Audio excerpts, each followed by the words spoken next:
chapter 25, the descriptions of the characteristics of King Paramaja. Text 1. Maitreya Vacha Ete Sandishya Bhagava Marishadaya Abhipujita Ashyata Raja Putrana Tatraivantartate Hara Maitreya Vacha Iti Sandishya Bhagava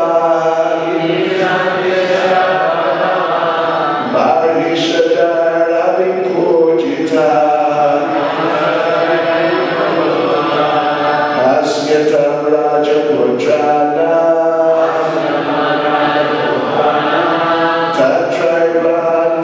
Tatraivantartate Hara Maitreya Vacha Iti Sandishya Bhagava Marishadara Vipujita Asyatam Raja Putrana Tatraivantartate Hara Maitreya Vacha Iti Sandishya Bhagava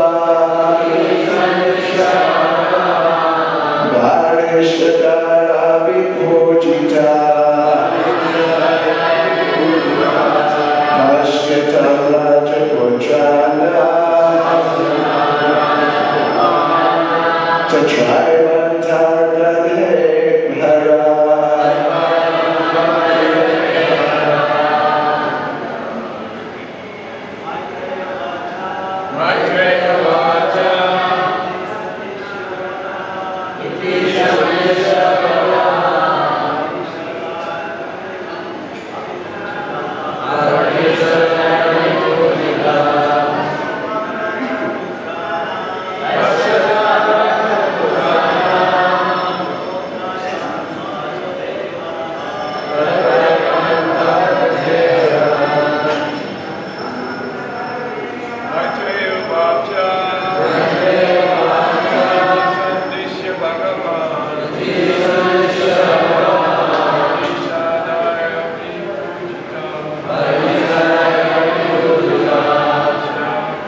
Tatraivantartate Hara Maitreya Vacha Iti Sandishya Bhagava Marishadara Vipujita Asaitam Rajaputrana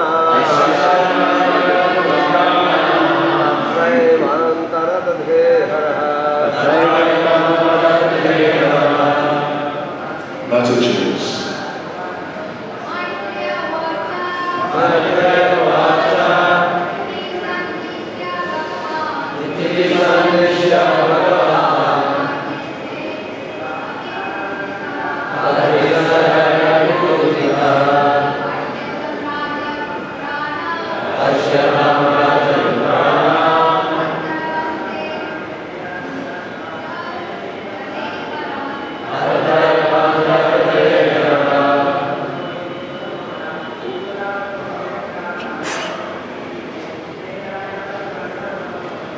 Maitreya Vacha.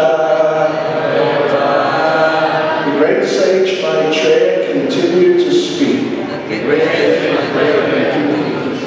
Iti thus Sandishya, giving instruction, Bhagava most powerful Lord, Barhishaddai, by the sons of King Barhishat, Abhipujita, being worshipped, Hashyata, while they were looking on, Rajaputrana, the sons of the king, Tatra, there, Eva, certainly, Antaradate, became invisible. Hara, Lord Shiva. Translation. The great sage Maitreya continued speaking to Vidura. My dear Vidura, in this way, Lord Shiva instructed the sons of King Barhishat. The sons of the king also worshipped Lord Shiva with great devotion and respect. Finally, Lord Shiva became invisible to the princes. Purport by Srila Prabhupada. This chapter contains a great lesson concerning the monarchical kingdom in the days of yore. When King Barhishat was considering retiring from the royal duties, he sent his sons to perform austerities in order to become perfect kings for the welfare of the citizens. At the same time, King Barhishat was being instructed by the great sage Narada about the material world and the living entity who wants to enjoy it. It is therefore very clear how the kings and princes were trained to take charge of a kingdom. Welfare activities for the benefit of the citizens were aimed at understanding the Supreme Personality of Godhead. The human form of life is especially meant for understanding God, our relationship with Him, and our activities in His service. Because the kings took charge of the spiritual education of the citizens, both the king and the citizens were happy in Krishna consciousness. In this regard, we should remember that the monarchical hierarchy of Prajna Barhishat comes from Maharaj Dhruva, a great devotee of the Lord and the most celebrated disciple of Narada Muni. King Prajna Barhishat was then too much engaged in fruitive activities due to performing different types of yajnas. One can actually be promoted to higher planetary systems or to the heavenly kingdoms by performing various yajnas. But there is no question of liberation or going back home, back to Godhead. When the great sage Narada saw that the descendant of Maharaj Dhruva was being misled by fruitive activities, Narada took compassion upon him and personally came to instruct him about the ultimate benediction of life, Bhakti Yoga. How Narada Muni indirectly introduced the Bhakti Yoga system to King Prajna Barhishat is very interestingly described in this 25th chapter. Maitreya Uvacha, Iti Sandishya Bhagavan, Barhishadayar Abhipujita, Pashyatam Rajaputranam, Tajari Vantar Tateyara. The great sage Maitreya continued speaking to Vidura. My dear Vidura, in this way, Lord Shiva instructed the sons of King Barhishat. The sons of the king also worshipped Lord Shiva with great devotion and respect. Finally, Lord Shiva became invisible to the princes.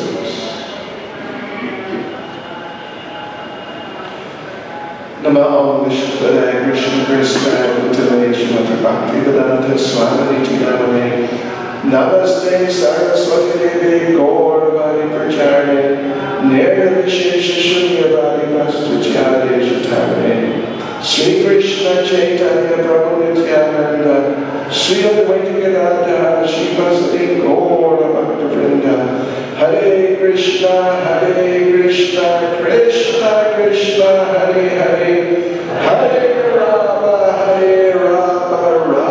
Rama Hare Hare Vanchakapatribhischa Kripasindhubhyevacha Patitana Bhavanebhyo Vaishnavebhyo Namo Namaha. So Lord Shiva has just concluded his song glorifying the Supreme Personality of Godhead and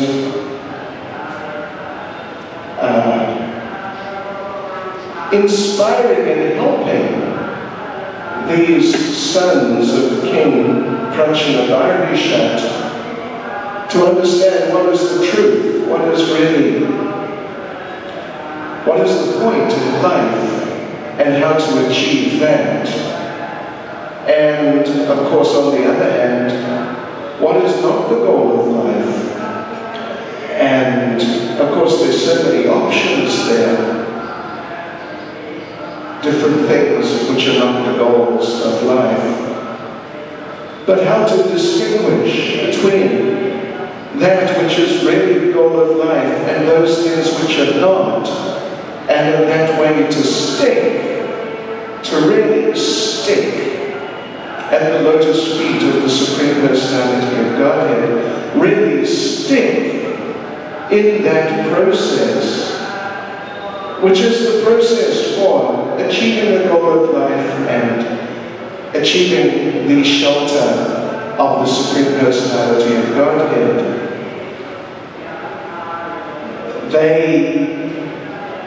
They are royalty. The Prachettas, they are royalty, and not just in a ceremonial sense, but they're actually coming in that genuine ruling line. And those responsibilities are going to be coming their ways shortly.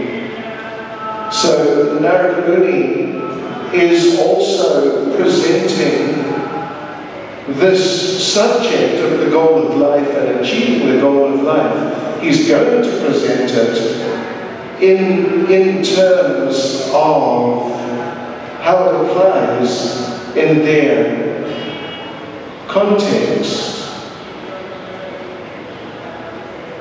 and how they can come closer to the Supreme Personality of Godhead and develop, reawaken their forgotten relationships with Him through the process of devotional service, but devotional service as performed in that way. And then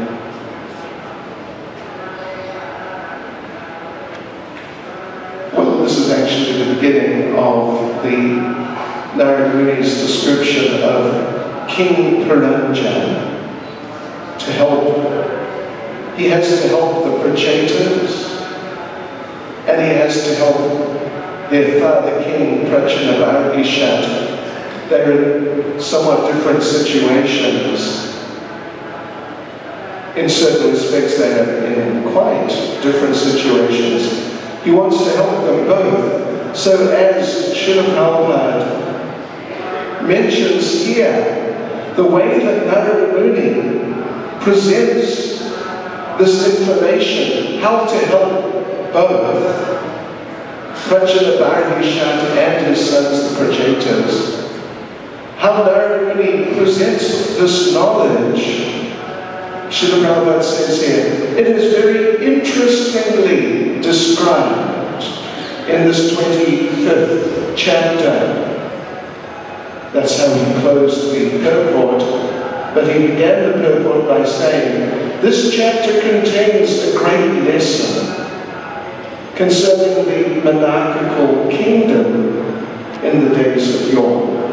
Of course, in many ways, this chapter presents a great lesson and many great lessons for everyone. But here, particularly, first of all, Srila Prabhupada is describing how this applies in terms of the Prajetas, who in due course will have to take up the service of ruling the kingdom and ruling the citizens and looking after the citizens. It is a big job. It is not, as we see nowadays, those few monarchies which are left are mainly there in name only. The few, the very few, which are still actually ruling as such, is probably only just a matter of a small period of time, probably within many of our lifetimes, that they will not be able to continue due to their own disqualifications and the general atmosphere and the conditions in Kali Yuga. But actually, to be born and raised and trained in the royal family, particularly those who are actually going to rule as such, the person who's actually going to become the king and who will have to deal with those responsibilities through his adult lifetime, that is a big job. That is an extremely big job. Nowadays, we hear sometimes about Prince William and his wife, Kate. They are officially in the royal line, and their time apparently will come to actually become king and queen before too long anyway. But what can you say? What sort of training program have they had? He, of course, is something of a Kshatriya to some degree,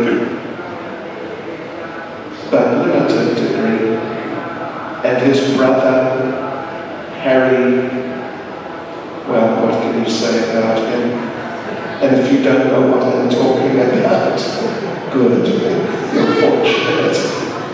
But it's truly a joke, actually. And these people are to be taken seriously, as if they were to actually be the rulers and the shelters of the population, and not just the human population also, but all the entire populations in different species. Well, it is hopeless. It is hopeless, actually. And then what to speak of the democratically elected rulers, and then what to speak of the dictators and people like that. The whole situation is really something of a shambles, and one reads, if one bothers, sometimes one reads about the degrees of corruption in different countries. They even have at least one institute And it is simply there to evaluate the degrees of corruption. And that's all. The degrees of corruption in the different countries. And I can't remember which was the most corrupt country, but India was up there, doing quite well. Not the worst, but still quite highly positioned. It's terrible. It's really terrible. So, yes, and these leaders, in so many cases, they come in and their business is to just take as much money as possible before they're inevitably kicked out for, there's probably many good reasons to kick them out, but eventually some good reason surfaces and they get kicked out. But by the time that happens, they've already established themselves so well financially that that's fine. It's probably they're happy, because why have to deal with all those problems trying to manage a country when you can just enjoy your nest egg, all the money you accumulated in the meantime. So it is not just a matter of Kali Yuga and the general atmosphere and environment being pervaded with dishonesty, corruption, and weakness, and selfishness, and all these things. But there's just such a terrible lack of training. Shri Shri Krishna Balaram Shri Radha Shyam Sundar Lita Vishaka Shri Gaurnitai Ki Jai Shri Prabhupada Shri Bhakti Saraswati Thakur Ki Jai. So anyway, Narada Muni, he wanted to help the Prachettas to become devotees and to become truly qualified devotees. Plus he wanted to help them that in order to become such qualified devotees, they would have to do their particular service, which was to rule. So Narada Muni very expertly instructed them, taught them the song sung by Lord Shiva, and instructed them that you sing the song, you chant the song again and again and again, and just carry on till further notice. Just carry on. In this way, come close to the Supreme Personality of Godhead, and then you'll be able to rule. Srila Prabhupada makes this point in the purport. It is not just a matter of managerial expertise to be able to rule the kingdom and give shelter to the citizens and make nice arrangements so things work. It is not just a matter of that sort of intelligence, expertise, but really the first thing is that the king, the ruler, the leader, has to be a devotee. Otherwise, all the good management in the world, all of it, minus Krishna consciousness, will not help, but rather the result will be a great mess. Lord Chaitanya in Chaitanya Charitamrita discusses about Varnashram, Daivi Varnashram, and Asuri Varnashram, divine Varnashram or social arrangement, and non-divine or materialistic social arrangement, varnashram. And Lord Chaitanya makes this point that Dharmi varnashram, Krishna conscious varnashram, is very good and very helpful. But Lord Chaitanya makes the point that even if someone follows varnashram perfectly without Krishna,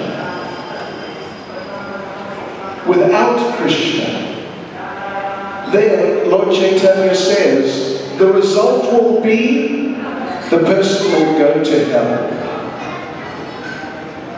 You could hardly put it any more clearly.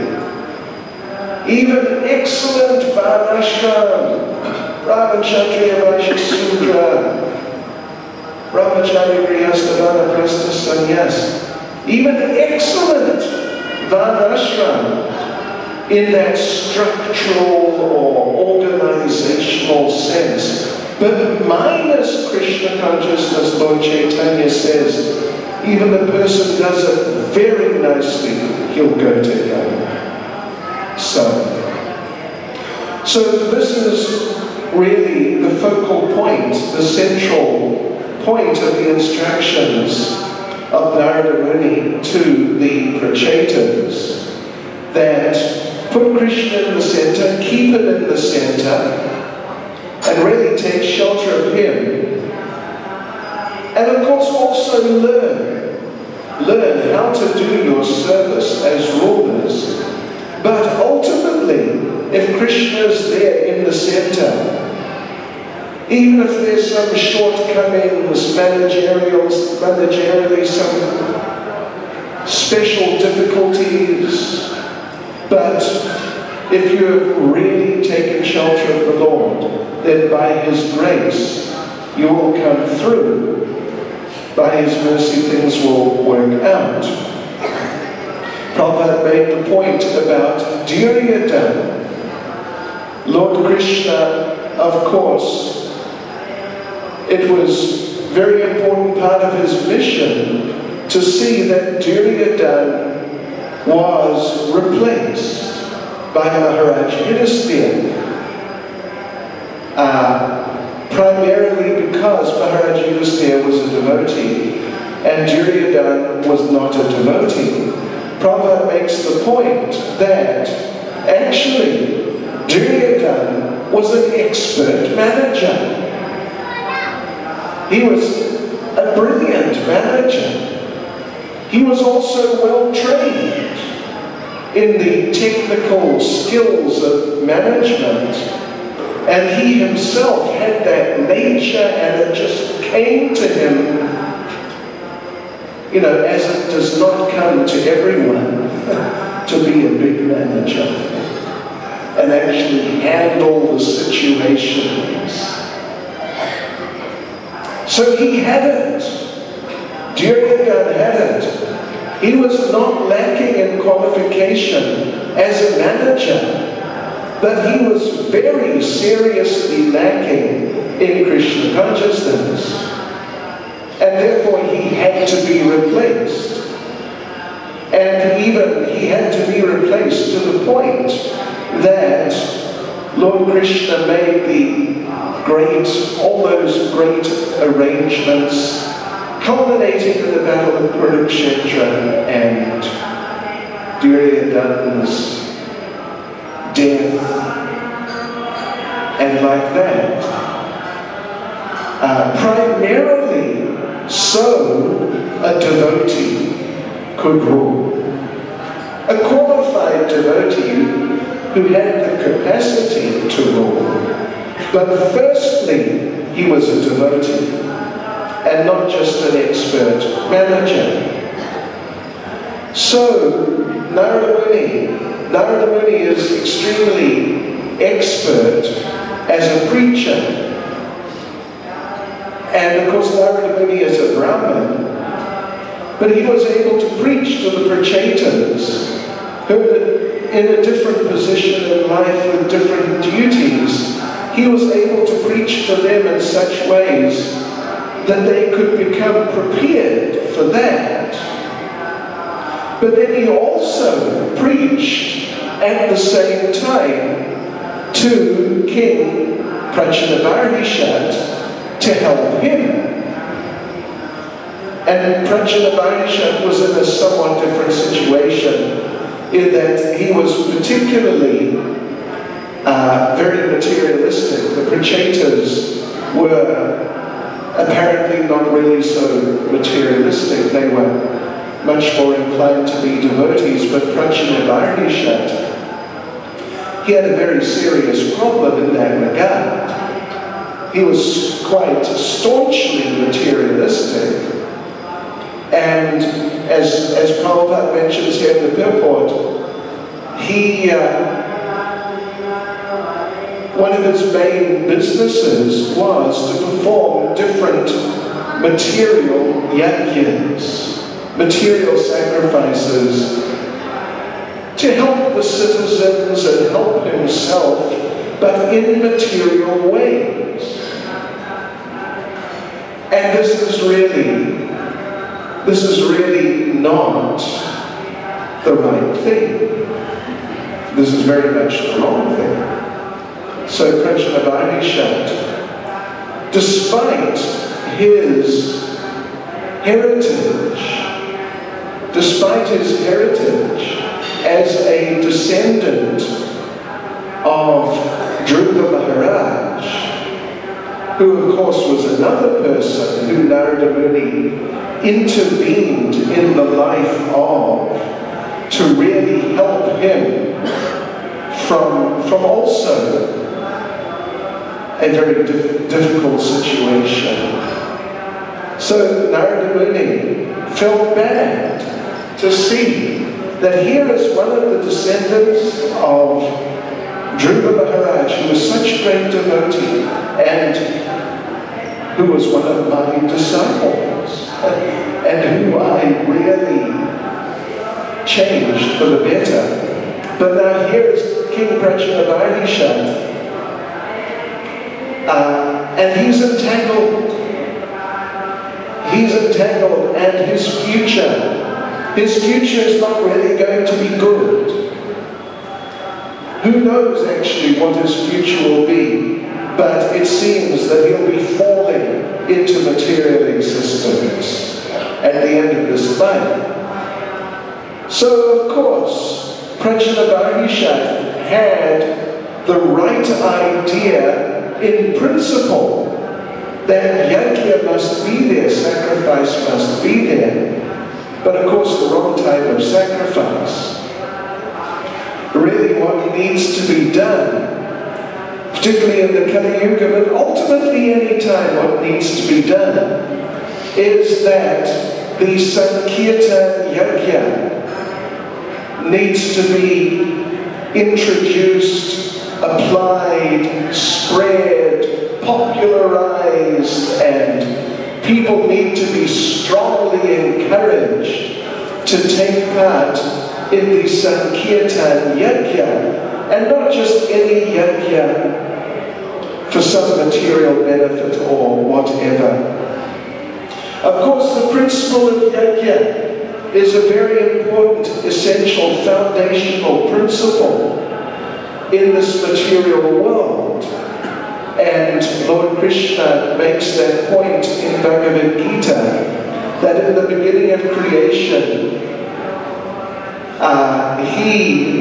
the Lord of all creatures, Vishnu, established the process of sacrifice and provided so many facilities to be used in sacrifice, so people could live happily while within the material world, but then at the end go back to Godhead.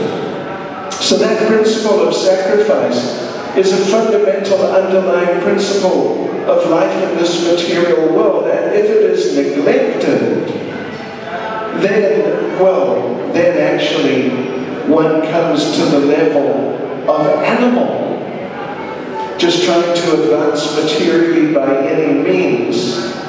That is animal existence, effectively. Even in the beginning of his commentary on Vedanta Sutra, Atato Brahma Jigyasa, Srila Baladev Vidyabhushan makes an interesting point that Brahma Jigyasa, we should inquire into knowledge, spiritual knowledge. Atato. Atato means ata. Following something and following something else. Ata. Thereafter. Following two things. So he says the first thing that needs to be put behind us so we can really inquire into Brahman is just animal life. Eating, sleeping, mating and defending. Albeit in sophisticated ways, but essentially that being the program, this is animal life. Even for people, human beings or beings with human bodies. But then he said, so that has to be put aside. But then there is a second thing that has to be put aside, he says, before one can really inquire into Brahman. And that is karma-kandya. Getting material things by the process of yajna and some ritualistic program. In other words, getting the same things that people who are effectively on the animal platform, simply eating, sleeping, mating and defending, getting the same things, but by the grace of God or by the grace of a demigod, it is better. But still, it is really the same thing. It is material existence. So he refers to people who are doing like this, doing karma-kandya, in order to get food, shelter, and material facilities. He refers to this as religious animal. Religious animal. Because it's the same thing. Eating, sleeping, mating, and defending, but by some religious process. So you have to go beyond that also before you can really inquire into Brahman, or before you can really become Krishna conscious. So Narada Muni, he's very expert in dealing with people who are entangled in these types of situations in different ways. With Dhruva Maharaj, Narada Muni preached to him. Dhruva, of course, wanted a kingdom, a big kingdom, the biggest kingdom, to teach his father a lesson. In other words, it's just very outright material. But Narada Muni initially tried to preach to him, don't worry about these things. Just don't worry about taking so much trouble coming to live in the forest, you're just a small boy. And Dhruva said, well, no, I was told to come to the forest because God is here and I want to find God. And Narada told him, don't worry, God is in the palace also. He's everywhere. God is in the palace. So just go back home and find God there. It'll be much safer and nice prasada will be there. And you won't be in danger of being eaten by a tiger or something drastic. And so just don't worry about it. Just take shelter of the Lord, chant Hare Krishna and be happy.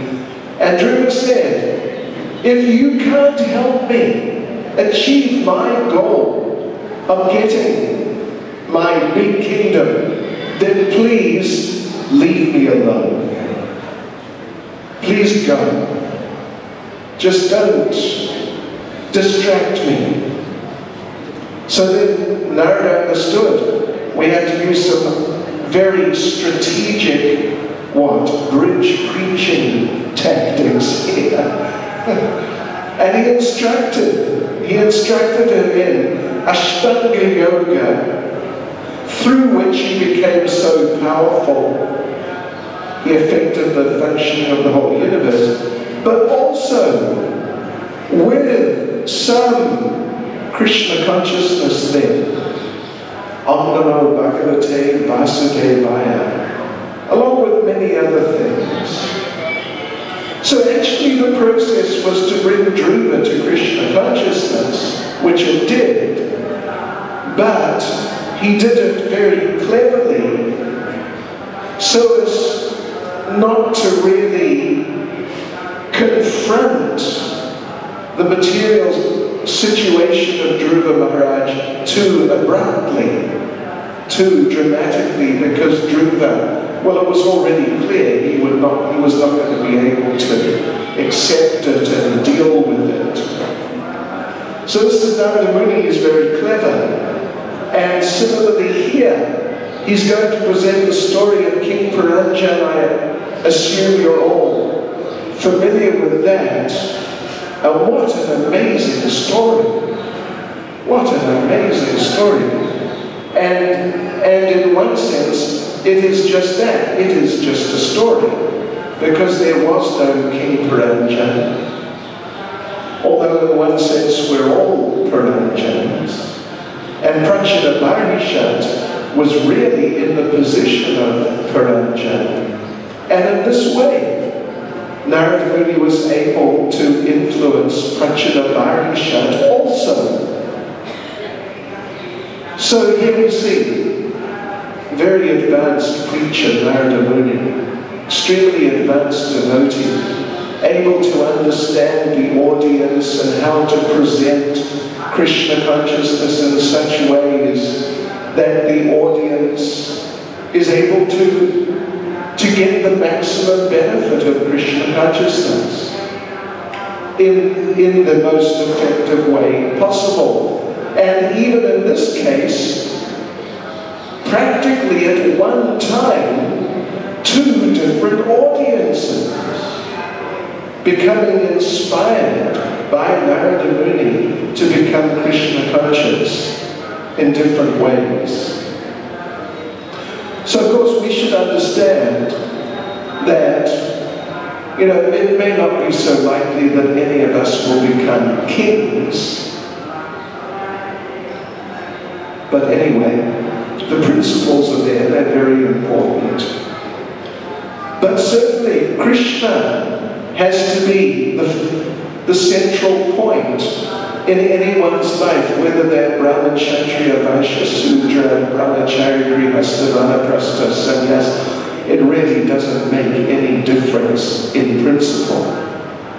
Everyone has to have Krishna firmly in the center, and everyone has to be engaged directly, indirectly, both directly and indirectly, in as many ways as possible in the Sankirtan Yajna. With that mood of sacrifice, that mood, everything belongs to Krishna, nothing really belongs to me, so let me use everything for him. And whatever mercy he sends my way, well, that may be there. But like this, trying to give Krishna consciousness and help give Krishna consciousness and become free of the selfish mood of material existence. Aham mameti, I, me, and mine. This is material existence. I am in the center, and that which is mine is in the center with me, like that. Through Krishna consciousness, via the Sankirtan Yajna, we can break that knot in the heart of material existence, and we can cultivate that mood of giving Krishna, serving Krishna, giving Krishna, and benefiting the people in this Kali Yuga. And like this, Srila Prabhupada wanted Islam to change the world. Not just a few of us, but the whole world. And it can be done. Hare Krishna.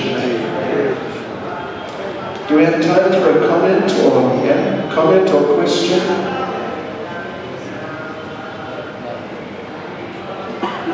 We have time if we have a question or a comment. Yes.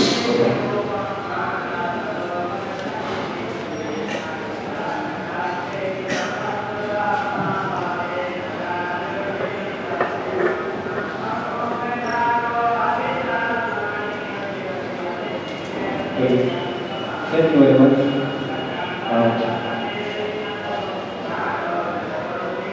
The principle of Varnashrama is presented in the Vedas to uplift the members of society, and generally it is not the purpose to put them down and help.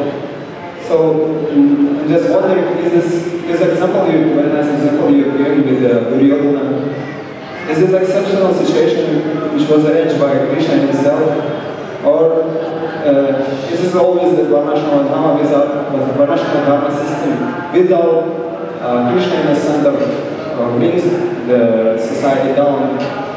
Right. Well, essentially, the whole Vedic culture and the whole message of all the Vedas is to bring people to Krishna consciousness.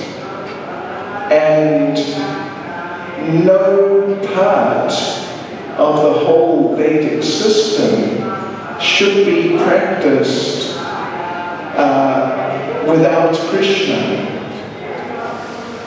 Means that even when people are doing, for example, karma kandya, or even when people are doing some sort of yoga, in Bhagavad Gita we hear about the yoga ladder. So there's different paths, but in the context of the Vedic tradition. So the people who are doing karma kandya, the understanding would be that they were also at the same time being informed that Vishnu was the ultimate enjoyer. All those karma kandya sacrifices, at the beginning and the end, Vishnu is worshipped. So in other words, the whole culture and all the different departments of yoga and worship and sacrifice and so on, they were all taught and practiced in the context of Krishna consciousness.